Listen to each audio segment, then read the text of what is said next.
Hey, everybody. Welcome to tonight's late night happy hour. Brian Kamenetzky and Andy Kamenetzky. Now it's the late night happy hour because it says so right above Andy's head.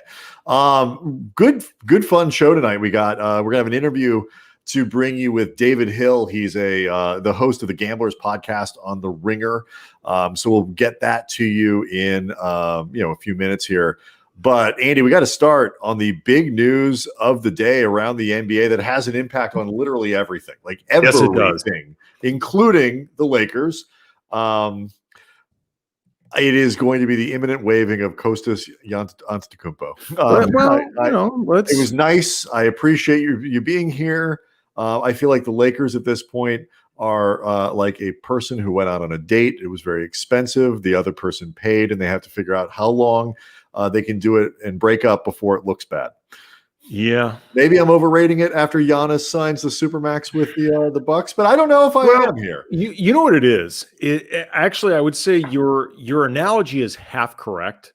What it is, it's not that you've been dating with someone and that first date, it was expensive, you have to figure a way out. You were dating somebody, but you really wanted to date their roommate, and you were using whoever it was, he or she, to get to the roommate or the best friend or the whatever. And now you just realize that roommate or best friend just got engaged in what has always looked like from the outside looking in, an extremely happy relationship. Yes. One that you're like, it makes me wonder why I was really holding on to this thing. Well, as Beck once wrote, I want to get with you, only you and your sister. I think her name is Deborah. Exactly. And like, that, by the way, is one of the great lyrics of all time. Yes, it is. It's wonderful. But it's only you and your sister. I think her name is Deborah. Exactly. I mean, this song actually, this whole thing really was kind of Deborah by Beck. But, you really, from the outside looking in, you realize there weren't a lot of reasons for this person that you're pining over to get out of this relationship. But you tried to clear a path a little bit, try to clear some ways in, both clearing a path, like in terms of setting, like the equivalent of cap space, things like that, was like you set up a room in your house decorated just so when this person eventually moved in with you, it was ready. Like it was just ready for the first time they came by. They see that place. They recognize this is where I want to live for the next 5 years with a player option after 4, like a relationship option. But it's not going to happen. Not going to happen. And really, the Lakers, I think, this, and again, we're talking about Giannis, the $228 million Supermax extension with Milwaukee. And essentially, this is not surprising to anyone. I think ultimately this is what everybody figured was going to happen, and that there was even a little bit of drama, I think. I don't know about, here's what I would say. Okay. I think more people than not, like in listening to the Brian Windhorst of the world and other people who are more connected to specifically the Bucks, or, really know the ins and outs of the league a little more than we do. I think the overriding expectation is that Giannis would re-sign, if you had to predict re-sign or leave. The idea that he would sign the extension now, that was a little bit more in question. I don't think there was a general consensus about whether it actually signed it or not. I think to me, it always felt like the general expectation was that he would eventually sign the Supermax.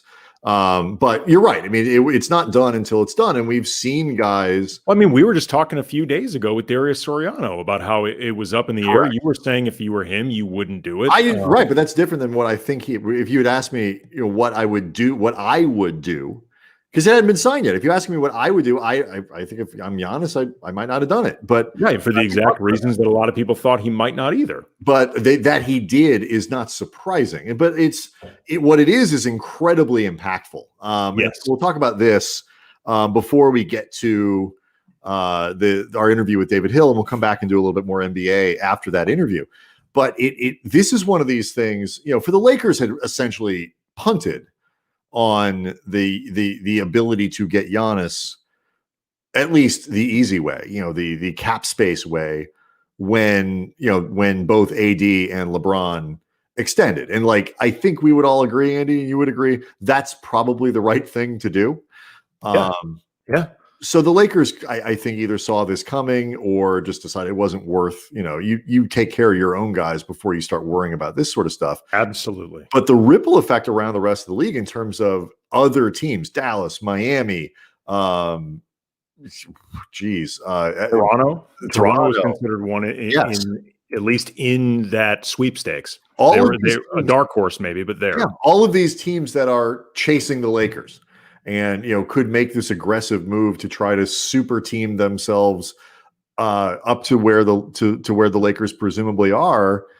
Now the calculus on this season, on next summer, all this stuff is completely changed. Yeah, and I mean, you and I both thought that in a lot of ways, this whole 2021 free agency sweepstakes had been overrated well before Giannis re-signed, or even really before a lot of other guys did, because if you looked at it logically in terms of the real names that were involved, LeBron, LeBron could have been a free agent this coming off season, but it wasn't. The expectation was he's going to re-sign with the Lakers. There was thought about, potentially Anthony Davis, but nobody really thought that he was eventually going to be leaving. Kawhi and Paul George, before Paul George ended up signing his extension with the Clippers, there have been some intrigue about them, but they both forced their way together, manipulated their way together to this team. It would have been an awful for both of them to abandon it.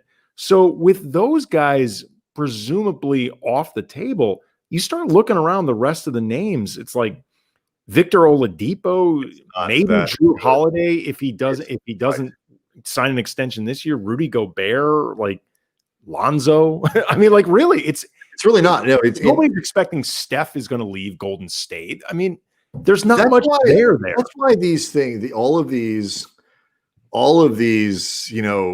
saving your cap space for the summer of this, or we're going to, unless you're, they're all dumb. It's almost always dumb.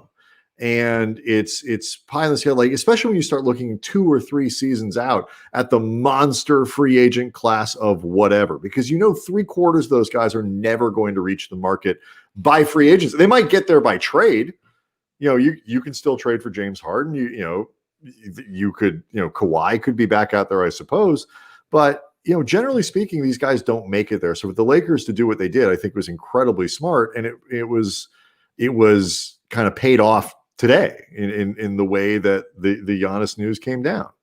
Yeah. And I mean, it'll start creating some potential effects around the league. Like, for example, Toronto, who was a team that I think was considered a dark horse candidate, but a candidate nonetheless, potentially for Giannis if he ended up leaving Milwaukee. If a free agent is going to go like that to a city that isn't sort of the conventional choice, it's going to be that one. Right. And so now I think you might see them giving OG Anunoby an extension as opposed to waiting this coming off season, where it could end up actually getting more expensive. It'd probably be more cost effective to do it now when you don't have to think about your cap. There also could be teams like Dallas and Miami, instead of trying to keep those sheets clean. And, Miami may have seen a little bit of this writing on the wall when they gave Bam Adebayo his extension, as opposed to really bringing this to the 11th hour. By the way, too, Giannis and Bam share an agent. So that may have also given him a heads up of, like, at minimum, take care of my guy. We'll figure this out later. You can't screw around like that. I mean, But somebody like that good and that young, like Bam Adebayo. Right. I mean, and Bam is going to be a hell of a player. He's going to be a great player. But those teams might start getting more aggressive in the trade market because they're not going to worry as much about the machinations of their books this offseason, because Giannis is not going to be in that picture. I mean, look, when we talked about this with Darius, he just brought it up. I think there was no reason he had to do it. There's no injury risk here. I mean, short of obviously the most catastrophic things, but even a Kevin Durant, torn Achilles or something this offseason, if Giannis somebody would give him the max number, including the bucks, or he could get whatever number he wanted and whatever contract he wanted, short of the most catastrophic injury. Look, Anthony Davis hedged against that when he signed his deal. He said, look, I want the security, I want the guarantee because I have a bit of a history. Giannis doesn't really have that. He's a little bit younger and, has been very healthy.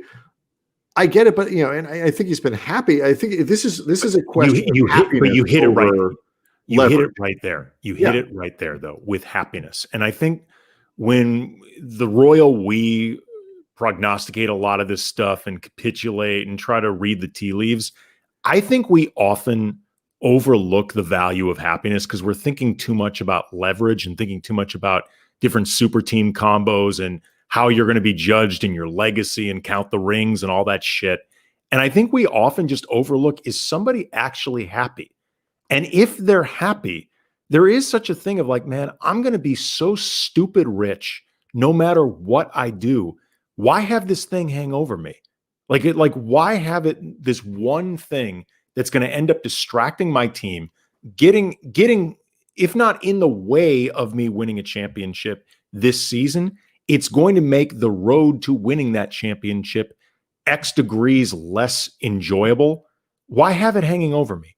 Like if I'm good and I know that at minimum I'm in a situation that is way better than average and I enjoy it, just put the thing to bed. Like you don't part of having leverage is not knowing that you don't have to use every single option at your fingertips when you know you're in a really good place. And it's also too, it's like this is the part that I think is important to remember. If he wants to be traded in a year, if he decides Milwaukee's not doing it for him, if he feels like the Bucks just aren't, he's never going to win a title there. Yeah, he can get traded in a year. Like there isn't a team in the league that wouldn't. In some ways, it almost makes it easier to trade him. Certainly, if he's under contract for a long time, a young guy, like you give up the farm to go get Giannis from Milwaukee if it's clear that he wanted out, or if it's clear that he wants out. And so I think your point, Andy, is a really good one because now, when you start talking about valuing happiness over leverage, how much leverage is he even losing here? None. He other than the threat, other than the actual threat of him leaving this offseason, which I mean, really, there's value in it, but at the same time, the Bucks have made it clear we're going to do everything we can. They brought in Drew Holiday. They clearly tried some shenanigans to bring in Bogdan Bogdanovic. Yeah, if you haven't read it, we'll put it out on the chat. If you haven't read it, the Brian Windhorst and Kevin Arnovitz have a good breakdown of kind of what happened there. And it sounds like they, it wasn't so much stupidity as it was an inability to keep a lid on news. That is exactly what I thought happened in the beginning. Somebody leaked something when they shouldn't have. And they were going to get hammered for tampering. Right. Like in the most obvious way, tampering. Right. But there's also going to be a part of Giannis, if he's savvy, that goes, all right, you know what? They need to be better at this. But it does show how much they want to make this happen and want to make me happy. So again, you lose that threat of leaving, that leverage. But at the same time, like you would only be trying to exercise that leverage if you didn't think they were serious. And part of the reason that they were going after Bogdanovic so hard is because Giannis liked Bogdanovic, and he made it clear. Again, this is not my reporting because I need to point that out to you people. This is not my reporting. This is the reporting of Kevin Arnovitz and Brian Windhorst at ESPN. That this is somebody that Giannis played against internationally and all these other things, had a tremendous respect for his game. It's like, and when they consulted him, who do you think you would like to play with? He said that guy. So they said they went and got that. Guess who else was on his list, by the way? Drew Holiday. Yeah. And so, in the end result of it is, they did okay. They keep Dante DiVincenzo and, they picked up DJ Augustine. Bryn Forbes is a really good shooter who will Bobby Portis could be good for them. Torrey Craig's an excellent perimeter defender and guy who will play a good role for them. Played a good role for Denver last year. So clearly they're listening to him. They're run by rich guys. It's a beautiful arena. And okay, I heard I'm happy for him. I'm just not sure I'd have done it. I think it was Zach Lowe framed it this way. If it wasn't Zach, it was somebody else smart with a podcast that I was listening to, but I'm pretty sure it was Zach. I thought we were the only smart people with a podcast. Well, I mean, there's only so much vanity involved. My understanding, there are only 4 podcasts out there, period. Yeah. And we are one of them. God bless us. With the Bucks and their offseason and Bogdanovich gate, which again, obviously blew up in ways that were at minimum embarrassing, remove that from your memory banks and just evaluate the Bucks offseason but just evaluate the Bucks offseason in terms of what they have and just remove that. Would you think that they had a good offseason? Oh yeah. That was his point. Absolutely. So, in terms of many people, I mean, I sound like the president, many people, many of the finest people, but there are legitimately a lot of people who think they're better off not having to have given up all of their depth to get Bogdanovich, who I think is a really good player, but obviously would have cost them a great deal. It's a killer starting lineup. You had Bogdanovich and Holiday next to Giannis, and you have that in Middleton, and like that is a really good starting lineup. But the depth on the team would have been compromised. Yeah, I mean DJ Augustine's a solid player. Bryn Forbes. I mean, we just went through the whole list, and obviously picking up Drew Holiday is a big deal because he's an upgrade over Bledsoe, who's a good player. Eric Bledsoe's good. Like he's another one of these. Was it yesterday we were talking with Sean Hyken about like how guys, because of either a playoff performance, the salary they make, or what a certain flaw that they have, become thought of as much worse. Eric Bledsoe has been a borderline all-star for the last 3 years in Milwaukee. He's a good player, but Holiday's better and a better fit. And he's got a better track record in the playoffs. Yeah. And that's a really big part of it. It's a little like Bledsoe is the Milwaukee equivalent of what Lakers fans are worried about with Montrezl Harrell. Like you can't use him the way you would want to in the playoffs. But for the Lakers, it's less of a big deal than it is for the Bucks because the Lakers have shown that they don't need those things to win in the playoffs. So it works just fine. There's still plenty of stuff to kind of take apart with this. We also want to get into a genuine movie star who discovered one of the more, dare I say, controversial fast food restaurants. Controversial, but in its own weird way, quintessential American. And we will get into that. It is. I think this fast food restaurant is genuinely divisive. It is. It is popular and divisive. It was popular, all of those groundbreaking, and divisive. That, what they call that's a tease.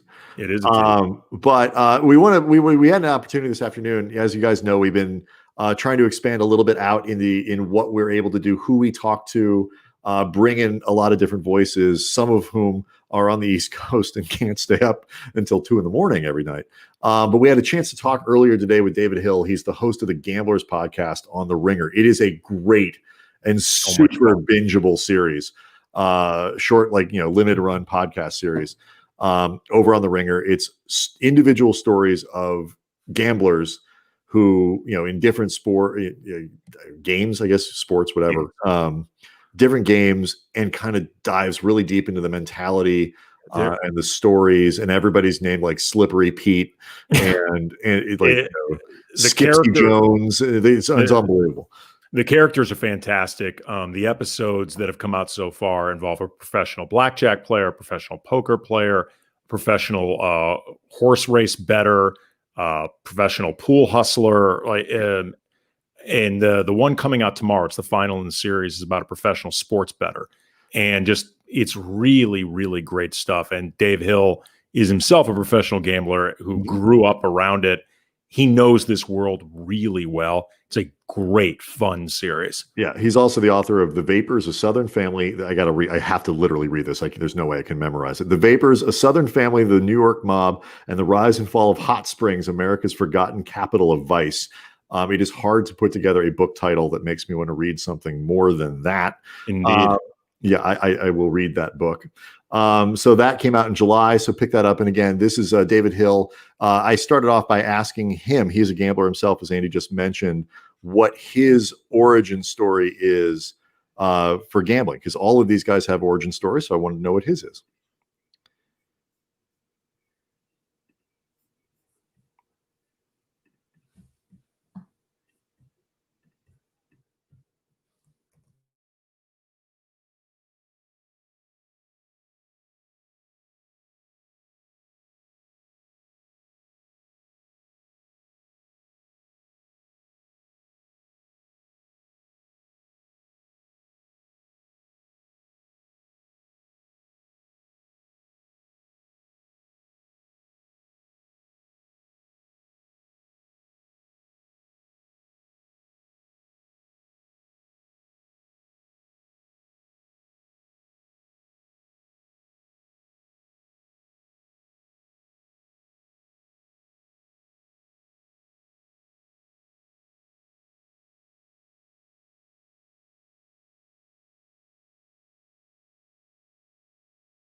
Sorry about that. I figure we'll figure it out. Yeah.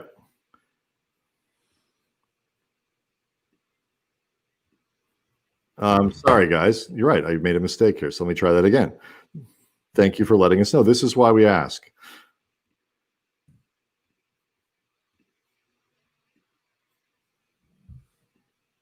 Your sort of origin story into gambling. Well, I grew up in a family of gamblers, I suppose you could say, and I grew up in a gambling town. I grew up in a place called Hot Springs, Arkansas. Hot Springs was a racetrack town, and once upon a time it was kind of Las Vegas before there was Las Vegas, right? So a lot of people that lived in Hot Springs settled in this little town in the middle of Arkansas because they came there to work in casinos and to be a part of the gambling industry that was once there. So I grew up in a town that was filled with gamblers and also was a part of the sort of carny community as well. So so I grew up around a lot of these the types of characters that you meet in this show are kind of similar to folks that I think I grew up around and met throughout my entire life. But I was exposed to gambling at a pretty young age. I mean, I learned to read the Daily Racing Form when I was 9 years old. So it's just something I've always been around. Did you ever toy with the idea of becoming a carny, or did gambling just appeal to you more? No, I never toyed with the idea of becoming a carny, but I was fascinated. I mean, I was fascinated by their life and by the lives of some of these folks, and I've always had a bit of a soft spot in my heart for con artists and con men and and hucksters and those kinds of hustlers as well. So and I still love going to the carnival even today, even here in New York. Go ahead. I was going to say, what do you think? Because there are a lot of perceptions about gambling as a profession. What do you think is most misunderstood about it? I think everything is misunderstood about it. Honestly, I think that popular culture kind of gamblers in popular culture are like either addicts or they are savants. You know what I mean? They're like Rain Man or something, and they're all like in popular culture. They're all like spectacular multimillionaires, right? They're like these completely wealthy, so. I don't think that we have a good sense of what the lives of real professional gamblers are like in America. Those of us who, most civilians, I think, don't really understand that, this is a job, right? And I think the other thing that's misunderstood is that gambling isn't just something that happens in casinos, right? Casino gambling, I think, is what most of us are most familiar with.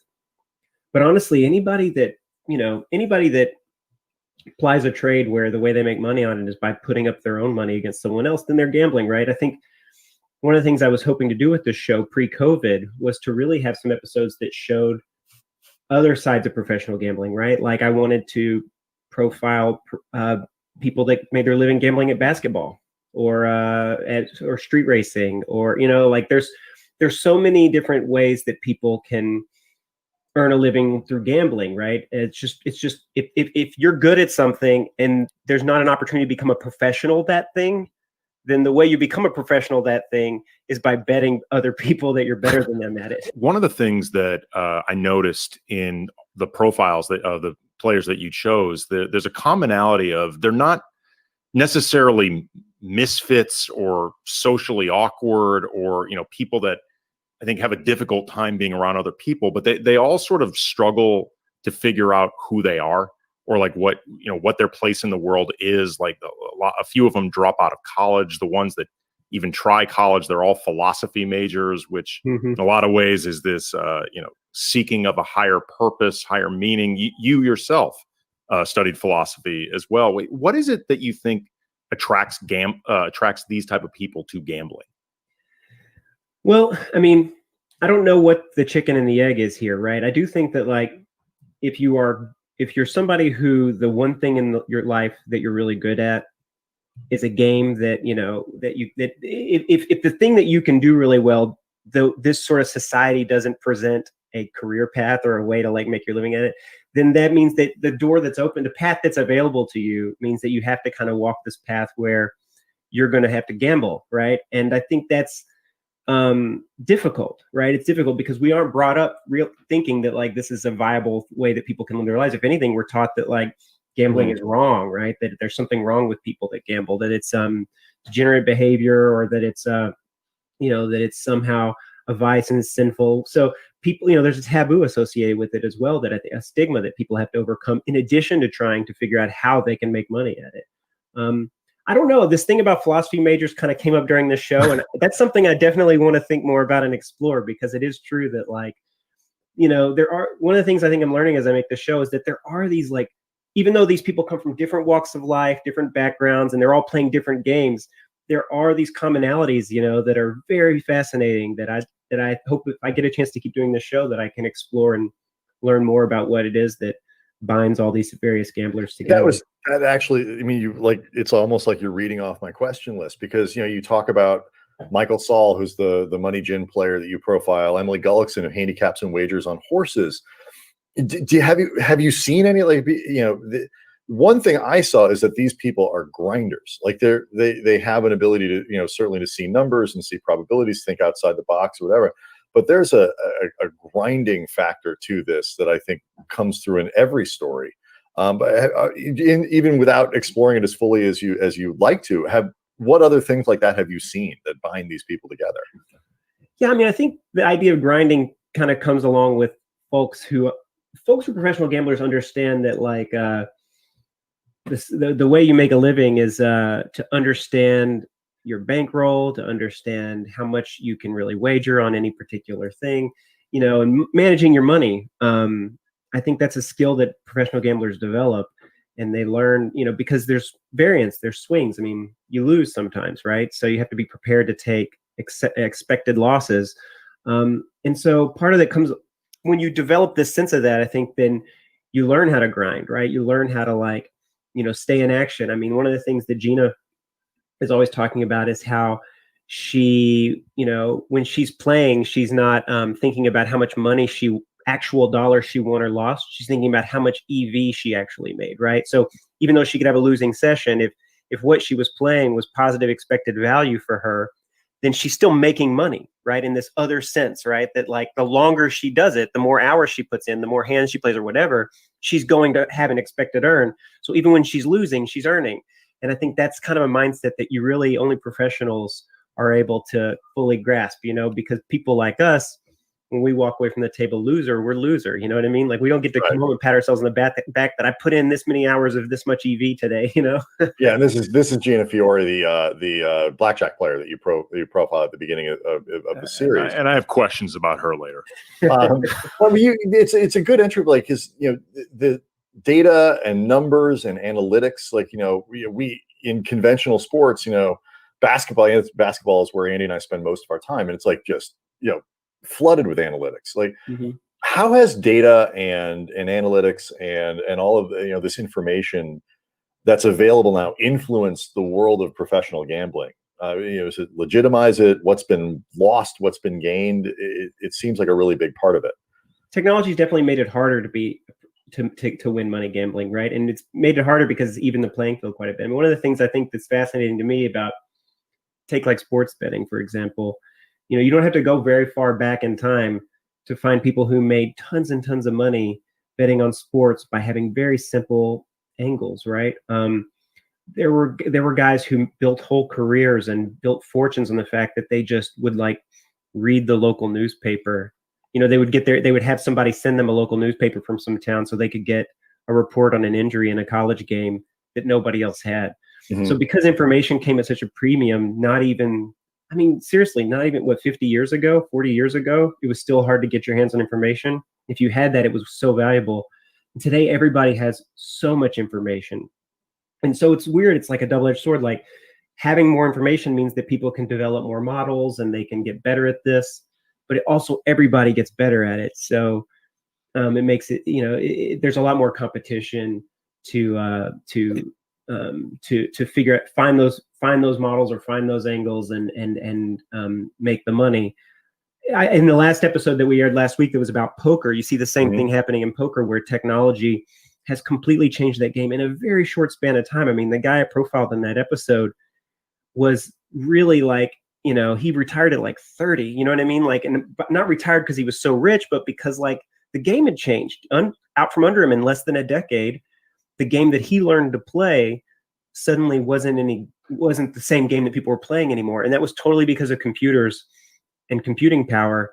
And I found that really fascinating how quickly that game sort of changed because computers got more powerful in a short period of time. Gina Fiore, the blackjack player that you profile, I think is really interesting on a lot of levels, but one of them is just, it gets into the line of, or what is the line with cheating, or what would be considered cheating, because she's a card counter, and that's not officially considered cheating, although it is highly frowned upon by the casinos and get you blackballed. And she also has an ability to see dealers' hole cards, which, depending on how you do it, can be cheating, cannot be cheating. Some people use gadgets and things like that. Other people are just good at being able to see when a dealer's weak when it comes to protecting that hole card. And then she also, because of what she does, she'll work with teams. She'll be wearing costumes. There'll be these elaborate schemes. So you're obviously trying to hide something. Like, from what is considered, I guess, illegal, and how do gamblers feel about this? Like, is there a line between gamblers with what's accepted? Like, is it a question of, screwing the house over versus screwing fellow gamblers over? Because what she's doing in some ways doesn't feel entirely above board. You know what I mean? Well, it's certainly not helped by the fact that she is forced to wear disguises and use fake names and change. You don't generally do that if it's kosher. Right, but I think that's unfortunate, right? Because I don't think that what she's doing isn't above board. But the reason she's hiding her identity is because casinos don't want to give her any action because they know she's going to beat them, and so she has to And this is not just Gina. I mean, lots of professional gamblers have to deal with this. I've been covering gamblers for a while, even before the podcast. When I would write about gamblers, for the Ringer or wherever else, I would find that people wouldn't want to give me their names because,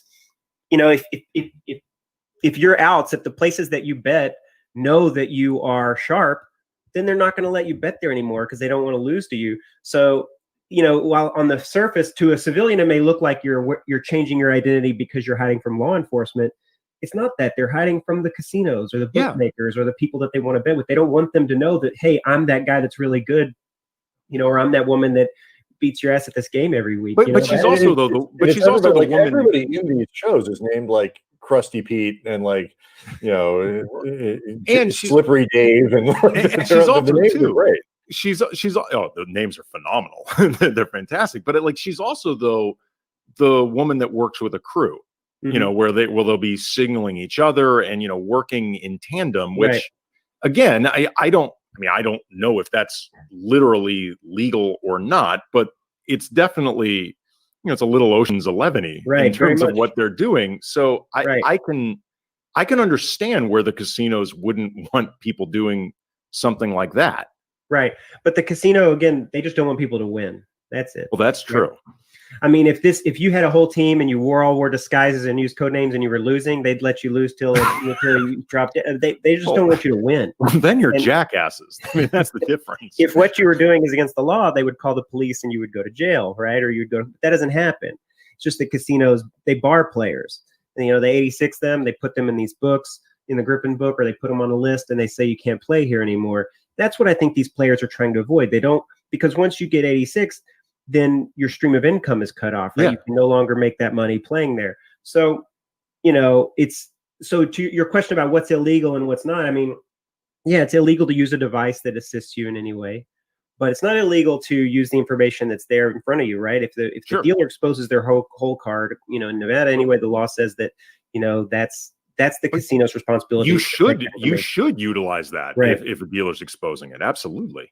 Right. And also, once the house accepts your bet, they've accepted your bet, right? This is a big thing that goes on, especially in Nevada, in New Jersey. But a lot of times, like, there's this, gamblers call it getting free rolled, right? Where the casino will accept your bets when they think you're losing, but then when you win, then they want the money back. And they're going to argue that you broke their rules or whatever after the fact, once they realize you won. The biggest example of this was the Phil Ivey case, where he was playing baccarat around the world. And he was asking the dealers to turn the cards around so that certain cards would be oriented a certain way. And they did it. They obliged him because he was betting like $5,000 a hand or something. He's betting insane amounts of money. And the casinos thought they were going to get rich. So they obliged him, and they did this ridiculous thing he asked them to do, which was giving him a huge advantage. And then after the fact, when he took them for a lot of money and they realized how he did it, they took him to court to get the money back. This is what we call getting free rolled, right? Like, you lose the money. If you win, you still lose the money. And so, at least in Nevada, for people don't know, what did turning the cards do for him? Well, because certain cards, playing cards, B playing cards in particular, have the pattern extends all the way to the edge of the card, and it would be the pattern would look different on different edges. Right. And so he could see with his eye which cards were the cards. He could see which cards were which based on what edge was on which side. And they gave him a big advantage in the game, and the casino obliged him. And so my feeling on this is that if the casino said okay and they took the bet, then they don't get to later on cry and say, hey, that's not fair. I mean, imagine if you establish a bet and you establish what the rules are going to be. I think of the old story about Amarillo Slim Preston, playing the tennis game with frying pans or whatever, or like, playing pool with a broomstick, like, or Titanic Thompson, the old sort of tall tales about Titanic Thompson, like, throwing a walnut over a building. Like, if you agree to the bet, you agree to the bet. If you find out later that, like, that you got hustled or whatever, you don't get your money back because you agreed to all the terms. No one lied to you about what they were doing. Nobody told you, nobody tricked the Borgata into taking that bet. They agreed to the bet, so they have to pay up. But, casino companies don't think that way. They think they should always get to win every time. And, bookmakers, it's the same thing. So gamblers are up against that too. They're up against the fact that, like, the places where they can get money down don't want to lose and don't want to pay it out. They believe that their whole business model is built on the idea that they don't lose, that they always win. The reason, this is sort of an interesting topic, because the whole reason this show that we've made is interesting to people, the whole notion of a professional gambler is wild to us, because we have all been conditioned to believe that you lose at gambling. You're supposed to lose at gambling. Gambling is something where you lose and the house always wins. Like, that's the way it's that's sort of ingrained in us. But that's not always the case. I mean, there are people who make their living playing slot machines in Las Vegas, gambling on slot machines.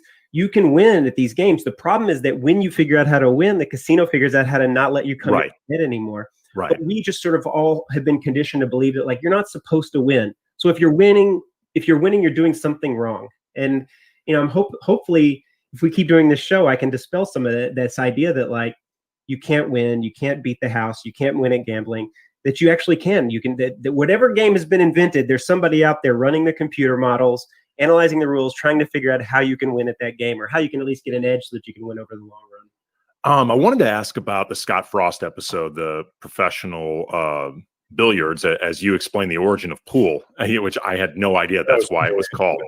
But what I thought was really interesting about the pool hustling world is it's really the only one that was described as fairly dangerous. in a lot of ways. Like, Scott, without giving away too much that happens in the episodes, Scott Frost gets pistol whipped.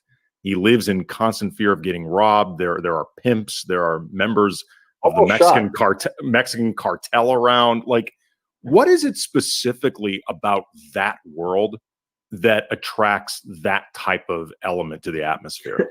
Well, one thing that I want to point out about the Scott episode is that all the pimps and the drug dealers and stuff that he gambled with were completely honorable and actually like walked him to his car and gave him all of the money and loved losing to him. There's this thing about within the world of gamblers, there's a lot of honor among gamblers, right? I mean, there kind of has to be people, their word is the fact that they pay off when they lose is what enables them to get a bet the next time they want to bet, right? So in order to continue to be a gambler, you have to be able to say that you pay up. Yeah. And so there's a lot of honor among gamblers who gamble gigantic sums of money for nothing more than a handshake. There's no contracts, there's no going to court, right? But a lot of the trouble Scott runs into comes from people who are not gamblers, but are sort of these like people that live around the margins of that world, who prey on people who they know have a lot of cash. And so, he runs into a lot of trouble. The other thing about Scott's episode is that he's telling stories that took place like, in the 90s. I called the episode, I think I said that he was like the last great American pool hustler, right? And what's interesting to me about Scott is that those were the kind of the last days of the road gamblers, right? Because again, technology has so much changed the way that people, even the world of pool has been changed by technology. By the time Scott got off the road, I think what he found was that now everybody knew who he was. I mean, he'd be in one town, playing some guy, and there'd be pictures and videos of that game showing up on forums on the internet or being emailed around. So when he'd hit the next town, everybody already knew who he was. Well, that right there killed a big part of his action, killed a big part of what his life was about, which was flying under that radar. That was something I was wondering about, because like we've all seen The Color of Money, we've all seen The Hustler, like Rounders, like anybody who had a big stack in his pocket, I would just assume is good. Like, I mean, it's hard for me. Are there a lot of people who really just throw around that type of money with no business doing it? Yeah, here's the thing about pool. The thing about pool is that the reason it's such a great gambling game, and this is also true about golf, the reason pool is such a great gambling game is because you can negotiate a spot. And one of the things I learned about pool, hanging around pool halls, is that anybody, right? You and me could play, or you or me can play the two best players in the world, but we can negotiate a spot where we could beat them. So the real gambling in pool happens in the negotiation, not over the table. If you can get yourself the right handicap, you can win. And so that's why you find that there's so much willingness to gamble, even among players that are completely different skill levels. You see this on the golf course too, right? Where you can negotiate a handicap so that any two golfers can have an even game if you spot somebody enough. So that's what's really going on. I mean, that's why there's an ability to gamble so much at pool. And what Scott was able to do was negotiate spots where, he'd negotiate a spot where the other player felt like they were getting enough, but he knew they weren't, right? He just had to have an accurate enough sense of how much better he was than the other player. This is just like with sports betting and understanding that the point spread that the bookmaker has set for this game is off by just a half a point. So and because I know that and the bookmaker does, I'm going to win. Scott knows that because you gave me one ball too many, I'm going to beat you, but you're going to feel like you can beat me because you think I gave you enough weight. That's what it's all about, right? It's not about like, nobody knows I'm good, but all the same, I mean, Scott was he was living on the road in the last days of the idea of people living on the road. And that life on the road was beset by, all kinds of pool room creatures that, preyed upon guys with lots of money in their pockets. So he definitely had to watch his back all the time.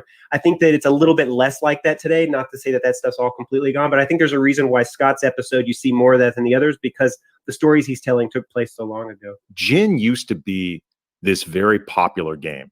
Yeah. And then the poker boom swallowed up gin.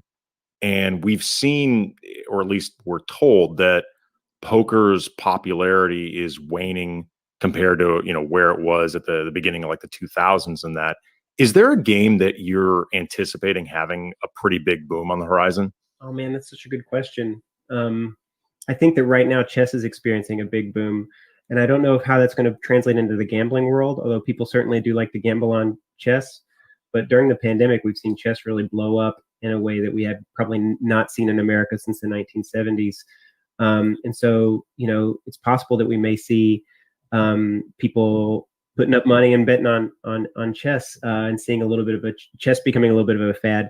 That's not that crazy to think about. I mean, backgammon certainly had its moment, and I talk about that in the Michael Saul episode too, where Michael came to New York City wanting to play big money gin, and everybody in New York City was playing backgammon, and every club was just filled with backgammon players because in the 70s it was such a fad to play backgammon. Everybody was playing backgammon, and people were playing it for big money, even though that's also a game where, very hard to beat somebody who knows knows the math behind it and is playing perfectly. Even if you get, you can get lucky dice, but again, you have to be really skilled at that. So, but that's a really great question. And in terms of card games, I don't really know. I mean, I know that we saw for a second that people were playing a lot of open-faced Chinese poker.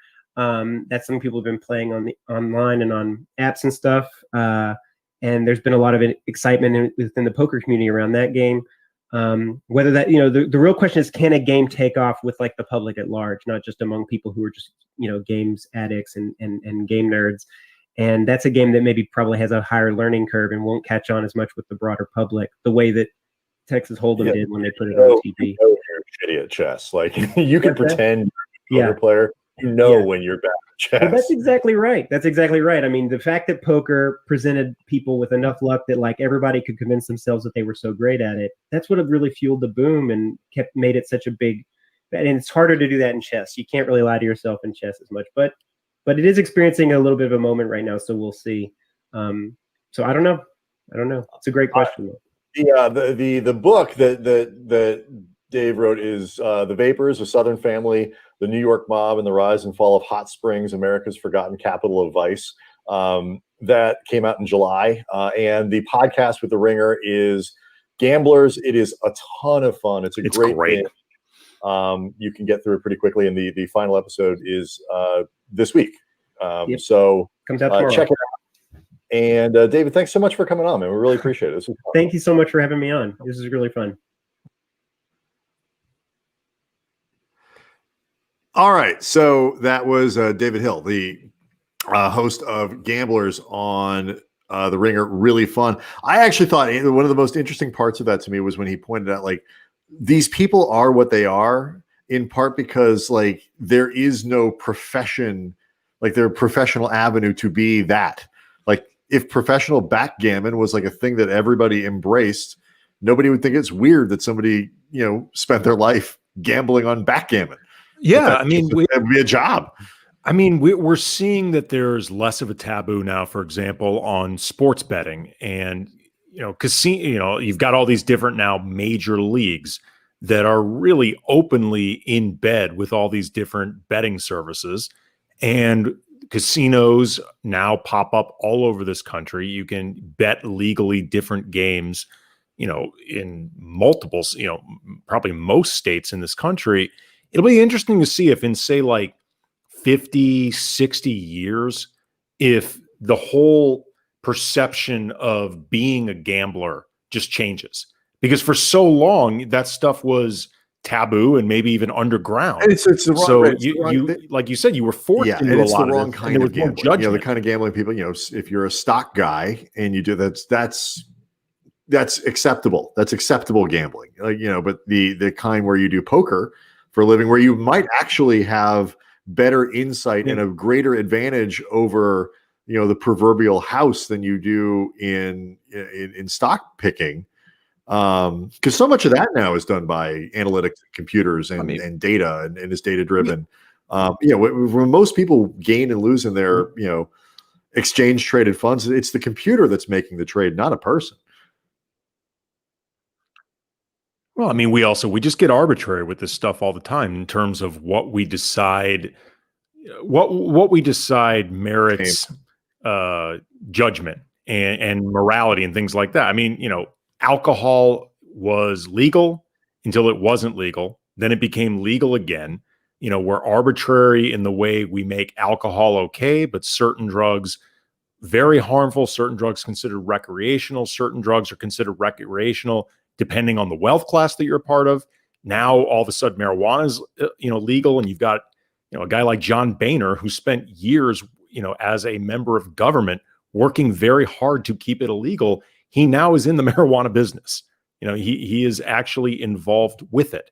So I mean, all of these lines shift constantly, and they're often very arbitrary in terms of what we decide is okay and what isn't. I think we're seeing that. Appreciate David Hill's time. We'll try to get that podcast out just by itself too. We sort of made that with the Bernardo Ruiz interview we did last week. That 30 for 30, by the way, debuted tonight, I believe, as well. So check that one out as well. We'll try to get that podcast. The Infinite Race on ESPN and ESPN Deportes. All right. So this was from ESPN, and they have the predictions for the East and the West. Not surprisingly, the Lakers. I mean, this is a pretty big swing from last year. The Lakers, 93% of the first place in the West votes. Who will win the West? Lakers get more than 9 of 10 of the available calculated scores from the voters at ESPN. And in the East, it's Milwaukee with 61%. So like the two overwhelming consensus teams both kind of re-signed their stars, have stability, have all this stuff now going forward, and aren't drastically, in the case of the Bucks, really aren't drastically changed from last year. It's just, I mean, would you agree Milwaukee's basically just swapping out more or less in terms of really important pieces, Holiday for Bledsoe? I'm missing something? I think they've got a little more shooting. I think they probably have more wing depth or reliable wing depth than they had in the past. But like they're not sort of the fundamental pieces. Well, it's not obviously as big a shift as say when the Lakers added Anthony Davis last season. Right. But I think they've gotten better. And then when you look at the Lakers and the Bucks, you're talking about the 3 best players in the league. I think right now the consensus, you can debate the order, but I think if you polled most of these same people who made these predictions, who are the best 3 players in the league, you're going to get some combo of LeBron, AD, and Giannis. So it's not shocking that the teams that they are a part of, especially when 2 of them happen to be on one of those teams, would get the most predictions to come out of their conferences. Right. And that's why, obviously any team in the league will still, and, to go back to the point that we were talking about before, this is probably the thing that I missed in talking about it with Darius last week is the leverage question. He's right. It doesn't really go away. And so, Giannis still has it. He's still got the ability to get traded and force a trade if he wants to. But it also, to me, Andy, it gets to the thing like, now what happens with Harden? Miami, all these teams, like Giannis is off the market. Do these teams push harder for somebody like Harden because he is one of the only transcendent talents in the NBA now that everybody knows can be had? The other one, I guess, could be Kawhi if things go really bad with the Clippers this year, but you got to wait for that to be done. You don't have to wait on Harden. So how do you think Giannis, because all this in the end still kind of impacts the Lakers and teams chasing the Lakers, how much do you think this changes what other teams are going to do around Harden? I still don't think if I'm Philly, I panic and start throwing in multiple first-round picks and Ben Simmons. I don't know if I'm Miami, if I do Hero and everything else, I'd consider it. Probably more Miami than Philly, but I mean, I guess Ben Simmons is a better player right now than Tyler Hero. I guess to some degree, the question is, these teams that you're talking about, how much did they consider themselves, if at all, part of that Giannis question to begin with? Like, if you're Philly, for example, I don't think this affects you one way or the other, because you may have anticipated that if Milwaukee didn't end up with Giannis, like keeping him long term, there was a good chance he'd end up in Miami. So one way or another, if you're a team like Philly in the East, you're going to end up having to go through Giannis, or maybe he ends up going to Toronto instead. But the odds favored that he would stay in the East over the West, just because there were only so many teams in the West that I think were legitimately in that conversation. You had Dallas being talked about, I guess the Warriors a little bit, but there weren't really many teams outside of Dallas that were really getting talked about a lot. So I don't know if this would affect Philly one way or the other. I think it just comes down to, do you want Harden there? Do you think Harden will work? What asking price are you willing to meet? And how much do you want to see what it looks like with this new group, with your new coach, with Simmons and Embiid before you even make that type of decision? Yeah, it gets to why Giannis, why Anthony Davis, why they're so like there's a hierarchy of this. Like not every transcendent player is created equal. Not every super elite guy is the same because some of them are easier to play with than others. Mhm. And some of them are much easier to, Giannis has his flaws, but he's an easier guy to figure out how do you put him with another superstar? I think it's easier to figure it out with Giannis. It's easier to figure out with AD than it is with Harden because, Harden's had this parade of superstars go through there and none of them seem to kind of work. And, he's got this very specific style that's always been centered around him. And at some point you got to wonder, well, maybe it's just that James Harden is really effing hard to play with. Well, I think also if he's going to play like that, at least it's two factors. I think one, his style of play likely isn't going to be for everybody, but there's also two, like and America. Lately. But this. By the way, Harden played tonight. Tubby. He looked. You know what he looked like? He looked like he's having a little baby. Oh, I see what you did there. Lil Baby's a rapper. I learned that last week. And a male rapper. As a male rapper. I did not know that dude. Similar to Jack Harlow with Lou Williams. I had no idea that guy existed either. Also a male rapper, correct? You know what, though? I felt better because I actually put this out on Twitter when the Lou Williams Lemon Pepper Gate story broke with Jack Harlow at the center. I actually put out on Twitter, I don't have any clue who Jack Harlow is. Like, I've never even heard of him. Is this me getting old, or am I that square? Am I that old that I have no idea who he is? And the overwhelming response was no. Like, he's only been popular for about 3 or 4 months. It's okay that you don't know who he is. Like Clinton Yates, our buddy at ESPN, actually texted me and said, it's absolutely fine that you have no clue who he is. Lil Baby, another guy. No clue. I don't know. That guy was walking the earth. This is juice. Lil Baby. How many people do you think follow Lil Baby on Twitter? I'm going to say Lil Baby, no apostrophe. It's just Lil. I'm going to say 2.6 mil. 3.8. Higher. 5.6. A little lower. 4.3 million people follow Lil Baby on Twitter. You know how many people Lil Baby follows? 2. 0. Nice. That's like damn person. That's like We years better ago. ask the question, what percentage of those follows are bots? I don't know, but if it's like 40%, that still means like Still got a lot. 3 million people follow this guy on Twitter. So it makes me, the point is maybe I should have heard of him. Okay, like I remember in the early 90s, and this is back when CDs and albums came out with liner notes, and like the liner notes were a big deal. And if you were a music geek like I was, you'd pour through all this stuff. Rap albums in particular would have just these laundry list of thank yous. Like their thank you section was like 6 or 7 pages of the liner notes. And I remember thinking it was the most badass thing ever. Cypress Hill on their debut album, their thank yous was 0. They did not thank a single person. It's the equivalent of following nobody on Twitter. I just like I have so little like understanding and knowledge and general street cred and on any of these things that like my great fear is interviewing any of these guys because I don't know what to call them. Like, so I mean, so is it Lil? Do I call you like whenever I ask you a question? So Lil Baby, just Baby, just Lil. Look, it's you ask. I think that's how most people, when they interview Ice Cube, just call him Cube. Like as opposed to calling him Ice. Cube is Cube. Cube. I know. I grew up with Cube.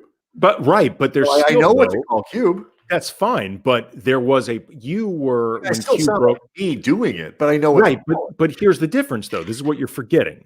When Cube broke out, in the late 80s, when people would interview him who were older than us, we were in high school, in your case, junior high when that happened, those same people had no idea what to call Ice Cube. or no idea how to, do I call him easy? You know the guy. The guy I fear the most. Who? The Weeknd.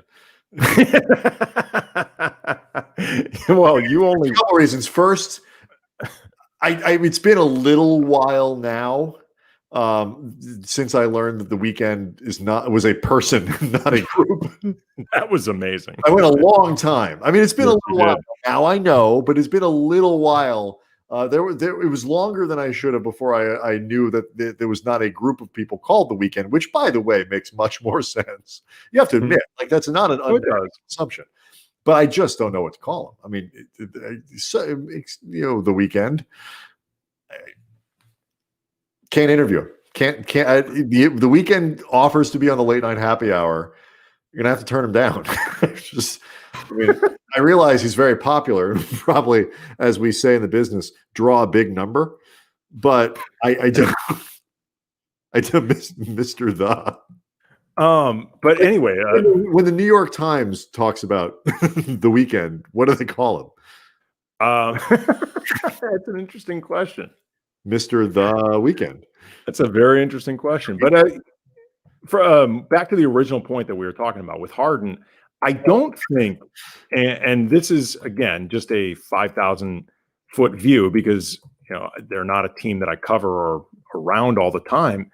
Harden from a distance seems like he's not just hard to play with on the court. He seems like he is hard to be a teammate with off the court as well. And I think that's the combination that makes it extremely difficult in terms of your team around the league, figuring out how badly do you want to bring him in. He's 30 at this point, 31. He's old. Yeah, he's old. At some point, I don't think he's a bad guy, but it's like at some point, at what point is it baked in? Like, are you unable to sort of adjust? Like, can James Harden play with Kevin Durant and Kyrie? He's obviously talented enough, but I mean, good God, you want to talk about trying? I mean, it's gonna be hard enough for Kyrie and KD to kind of figure it out and make that work. But that's another thing where I think the leader Harden to that, like the leadership dynamic. Forget figuring out how to make that work on the court. I think you're right, but I just mean just the basketball of that is complex. I think it's very complex. I mean, figuring out the offense, figuring out the defense with that as a core is not going to be easy either. I mean, there's James Harden is a complicated guy to plug in on a lot of reasons. I mean, like most stars require a certain amount of massaging if you're going to add them to your team or you're bringing people with them. Stars are used to having things a certain way. I mean, we covered Kobe for years. Kobe was, by his own admission, not for everybody. And Kobe was not always easy to play with at all. He would have been the first person to tell you. But in terms of what you do with Kobe, it wasn't necessarily that complicated. In the meantime, you always knew what he was committed towards. Mm-hmm. And I think the more you played with him, the more you got used to it. And then especially he became more content once he had better teammates. Harden just seems really difficult on just about every facet to have a team built around. He just does. Yeah. I mean, I don't disagree. I mean, I'd still, every team out there that has an opportunity has to take the opportunity to at least talk about it. You can't just be like James Harden. I'm not doing that. You have to consider it. It's one of those, he's one of those guys, and it's either a terrible mistake, we're in a league where talent is the most. This is the thing that Daryl Morey was constantly trying to do around Harden. Like, pick that. Okay, fine. I'll get that guy. Talent is what matters. I mean, the Lakers are going to prove that. I think most people believe this year, no question. But he's one of those guys that kind of is a potential exception to that, just because as talented as he is, you have to think about it. And he's really fat right now, which probably doesn't help. And, hasn't covered himself in glory in his efforts to try to get out of Houston. By the way, no, he is not. 26.2 million followers for the weekend on Instagram, and even 13.7 million on Twitter, which is a lot considering the kids don't use Twitter anymore. And we still can't have him on the show. Don't know what to call him. No, still can't have him on because you can't figure out who he is. By the way, the weekend's section, the subplot involving the weekend in Uncut Gems is fantastic. It really is. It's awesome. I just picture me like setting up the screen for like 9 people to be on. Only one guy shows up. I'm like, where's everyone else? Why didn't you bring the rest of the band? You're like confusing the weekend with the Roots, or like Earth, Wind, and Fire, or like Parliament Funkadelic. You're just picturing this Earth, Wind, massive. and Fire I can have on the show. That's true. That's true. That would be an awesome. Oh, you would. That would be an awesome episode. Be a great show. Be a great show. All right, give me this Gal Gadot story. Basically, Gal Gadot, Wonder Woman, and also from the Fast and the Furious series, she was on with Jimmy Fallon promoting the Wonder Woman sequel, which I believe came out today, or it's coming out this week for sure. And they did a taste testing thing, her and Jimmy Fallon, where Jimmy Fallon tasted a few Israeli items, I believe, or Mediterranean, if nothing else. And she tasted a few very, very American things. One of them was eggnog. Oh, coming out Christmas. Okay, thank you. So it's coming up. I was seeing reviews coming out, so I thought, by the way, that it was this week. Not good. Yeah, they're not. But we'll see. People are desperate to see anything right now. People are desperate to be happy right now. But she tried eggnog. Theater, at least. If you're going to physically go into a theater, damn well be better for a good movie. I ain't going for Wonder Woman. I'll tell you that much. If I wasn't willing to risk it for Tenet, I'm not doing it for the Wonder Woman sequel. If it's bad, then you'll be the only one there. It'll be safer. But that's the problem though, is I don't think I'll be the only one there. But she had eggnog, which she did not like at all and seemed just confused by what the hell it even was. That's correct. Then a ho-ho, which she just thought was super sweet, but I think she was Then she had a Taco Bell taco. It looked like a crispy taco, and she loved it. Like, absolutely loved it. Her face lit up. And just to double check to make sure that this wasn't an act, I even Googled like Taco Bell's ownership company and then tried to figure out if they have any connections to NBC, just to make sure that this wasn't some type of basically promo product placement. And to the best of my knowledge, I couldn't find it. So it seems that Gal Gadot, big time movie star and more exotic, she's been all over the place, loves Taco Bell. All right. Loves it. Mind blown. This makes me, the Gal Gadot and I, as I've always thought, have a great deal in common. Yes. We both dislike eggnog. Mm-hmm. And we both like Taco Bell. And I understand this is Los Angeles. Taco Bell is not the place to go to get a great taco. Like it's not. That shit tastes good. It does. First of all, it tastes like high school, which is nice. But there is not a fast food restaurant that makes their food look more appealing on TV and make me want it more than Taco Bell. And you know what? When you get there and you actually have it, it's pretty damn good. As Queen Better points out, Taco Bell isn't Mexican food, it's Taco Bell. That's exactly right. If you think of it that way, it's delicious. I don't eat it a lot, but it's good. And Gal Gadot is exactly right. It is a very polarizing restaurant, though. Well, here's the thing, though. I mean, Gal Gadot, I don't know how much Mexican food she's had over the course of her life. I also don't know how much like American cuisine she's had that wasn't just basically craft services. Like I really don't know. I don't know the answer to this. I don't know where she lives when she's not filming something. You know, if she's stateside or if she's Israel or wherever. But like you touched on this before, and ultimately for me, the reason that I don't eat Taco Bell, beyond just health reasons that I try to avoid a lot of fast food, period. When you're living in a city like this, where you have so much, not just Mexican food, but cheap Mexican food. Yeah. Taco Bell has just turned into something that to me doesn't taste like what it's supposed to, but it doesn't taste good enough for me to look past that, unless, by the way, they want to sponsor this show, in which case I was wrong. Right, no, and then the problem with me. All hail Taco Bell, best Mexican food in the city. Right, but absolutely. I mean, it's incredibly authentic. What are you I guys mean, doing down there getting it from the guy, who rolls out his flat top, that bullshit flat top, that right. we're lined up for? Get to the belt, man.